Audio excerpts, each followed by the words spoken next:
Chairman Federal Board of Revenue Malik Amjad Zubair Tiwana نے Karachi chamber of commerce and industry کے 3 نمائندوں اور FBR کے 3 چیف کمشنر پر مشتمل ایک مستقل کمیٹی بنانے کا اعلان کیا ہے، جو ماہانہ بنیادوں پر سیل ٹیکس ریفنڈ کلیمز کے مؤخر کیسز کو تیزی سے نمٹانے کے علاوہ ٹیکس کے دیگر مسائل کا حل تلاش کرے گی اور پالیسی میں ضروری تبدیلیوں کا جائزہ بھی لے گی۔ چیئرمین FBR نے سینئر حکام کے ہمراہ KCCI کے دورے کے موقع پر بتایا کہ 10 جولائی 2023 تک کے تمام ریفنڈ کلیمز کے RPOs جاری کیے جا چکے ہیں، جبکہ 100 ارب روپے سے زائد کے ریفنڈ کلیمز جنہیں سسٹم نے مؤخر کر دیا تھا، ان کا جائزہ FBR KCCI مشترکہ کمیٹی لے گی۔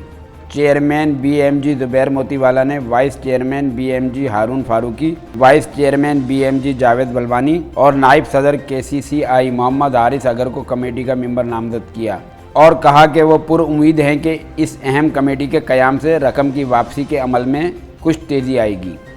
تجارت نیوز کو YouTube پر سبسکرائب اور لائک کیجیے،